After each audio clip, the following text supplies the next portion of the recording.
Hi everyone, I'm Shaylin here with Reedsy. Today, let's talk about publishing nonfiction. Whether you finish writing a memoir or a personal essay, if you're looking for a home for your piece, there are unique steps to take for nonfiction as opposed to fiction. We'll start with publishing short pieces and then move on to publishing entire books of nonfiction. Because we're going to be covering so many different types of nonfiction, I'll leave timestamps in the description so you can jump around based on what you need. So let's start with publishing short pieces of nonfiction. Like with fiction or poetry, many nonfiction writers get started by placing shorter pieces. This could be anything from an investigative piece of journalism in a local newspaper to a personal essay in a literary magazine. For some publications, the process of publishing nonfiction is the same as publishing fiction. However, there are other cases where the process is quite different because unlike with submitting fiction where you would just submit the entire finished piece, sometimes with nonfiction, you start by submitting a pitch. Think of the pitch as a query letter. As succinctly as possible, you want to get across the point of your piece and why it's so important and engaging, as well as why you're the best person to write it. Summarize what your piece will be about, as well as the angle you're going to take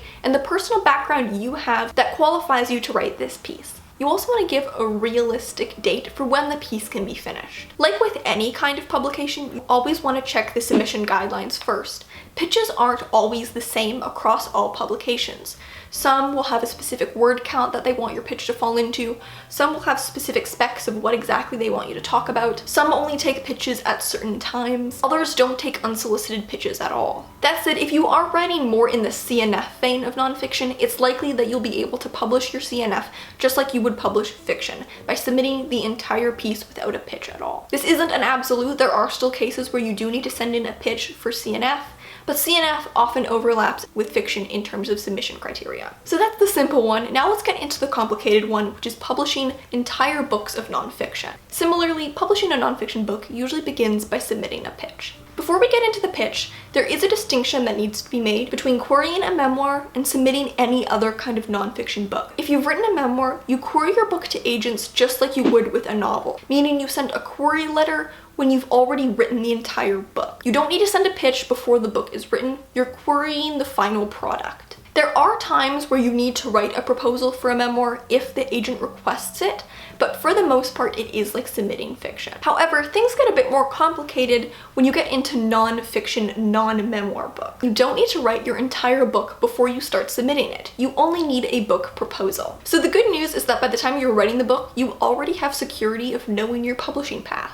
But the downside is that you have to persuade a publisher to sign your book based solely on the proposal. So let's start by talking about book proposals. We've got a post on writing a book proposal that includes a template that I'll leave a link to in the description. A book proposal is a 15 to 50 page manuscript used to pitch a nonfiction book, and it builds a complete argument for the book's idea. A book proposal includes what the book is about, why you're the perfect person to write it, who will buy it, aka who your target audience is, and how you're going to convey your message. Your proposal needs evidence that there's a need for your book in the current market. How is the premise unique? How will it benefit readers? Why will people feel compelled to read it? So now let's look at the actual individual components of a book proposal, because it is broken up in a relatively structured way with multiple different components that you need to include. The first one is the overview. This is an intro section that gives a bird's eye view of your entire book. It's kind of like what you would read on a book's back jacket. Make use of voice. It should be vivid, charming, and convincing, and should detail a clear idea of what the book will provide to readers. Establish what the book is about and then try to craft a hook. Center in on the essence and most eye-catching element of the book. After the hook, sum up the project, try to wrap it up and end on kind of a poignant note. Number 2 is the target audience. This is where you show to a publisher that the market for your book is both established and quantifiable,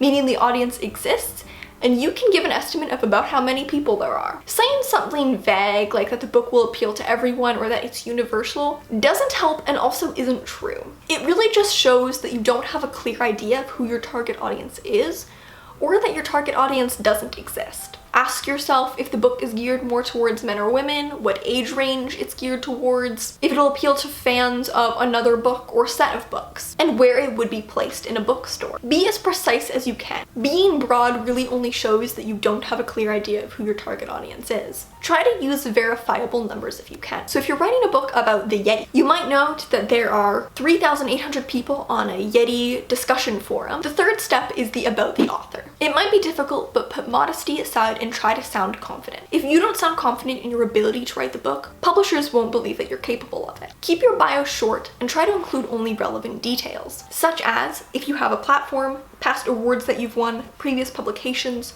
any personal experience or qualifications you have on the subject matter of the book, media appearances, speaking engagements, any connections to VIPs in the industry, any press you've done, and finally, an author photo. Step 4 is the marketing plan. Here you want to show that you're actually able to reach your target audience via the resources that you have. Don't get into hypotheticals. Don't talk about what you would do if you had this resource. Talk about what you're already able to do. If you were to publish this book right now, what kind of marketing reach would you have? For example, if you spoke as an expert at a conference, would you have the context to do so again? Do you know anyone in the field who could give your book a blurb? Have you published an article with a large publication outlet and would be able to secure another post with them? Do you have a large following on your newsletter or any specific platform? And if so, give a number. Step 5. Comp titles. One of the best ways to start is to just go to an actual bookstore, find the section your book would be placed in, and see what other titles are there. Then go to Amazon and search for the books that you found and look at the commonly also bought of those books and similar books. You want to note down the author, the number of pages, the publisher, the publication date, and the price and format. Look at who provided blurbs and see what reviews say about the book's strengths and faults. What features made it a bestseller if it is one? What features stand out? How does your book compare and contrast? What sets your book apart from this one? Don't pick books that are out of print or even more than 5 years old. And in your proposal, choose 4 to 8 titles to analyze and write a paragraph about how your book compares. For each title, you want to explain how your book challenges, updates, or enhances the ideas in this other book to show that your book has a market but is still unique and brings something new to the table. Number 6 is the chapter outline. Now this section may be long because it includes a summary of every single chapter you plan to include in your book. But because of that, you want to keep the summaries short, only 1 to 2 paragraphs each. You want to show that you have a clear and thought out method of approach, so there should be thought put into the order of the chapters. You also want to avoid industry standard jargon. Publishers aren't experts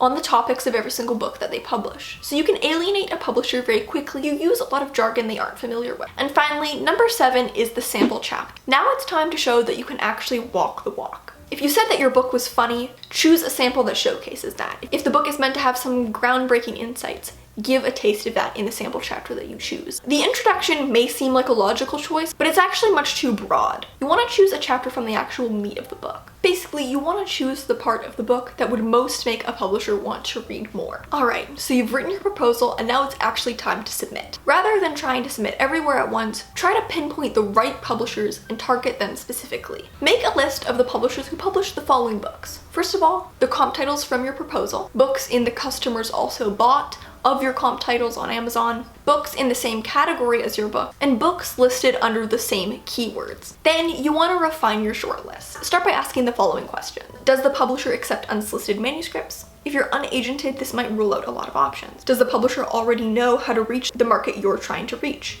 Have they published a family of books that your book fits into? Does your book offer something new to their existing market? It's great if they publish in your field, but if they publish books very similar to yours by established authors, that's not as great news. A publisher will be looking for a new take on a field they're already established in. And finally, are they legitimate? Make sure to research and learn how to spot scammers. We've got an entire video as well as a blog post on this topic, so I'll leave links to those in the description. And finally, it's time to submit. As with any type of submission, make sure to check the submission guidelines and follow them to a T. I know it might seem shocking, but this can already put you ahead of as high as 50% of people submitting to any given publication. And as always, rejection is to be expected, not something to be too discouraging. It really is an unavoidable part of the process and just a step in finding the right publisher for you. So that's how to submit a non-fiction book. So to summarize, if you're submitting a short piece, some CNF might take the same route as submitting fiction, but in other cases you'll need to submit a pitch. A memoir might take a similar path as submitting a novel,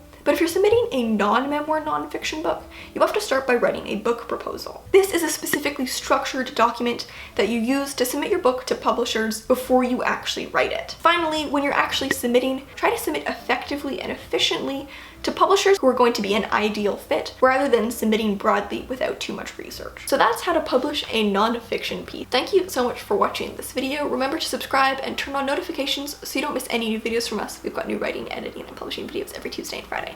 Until next time.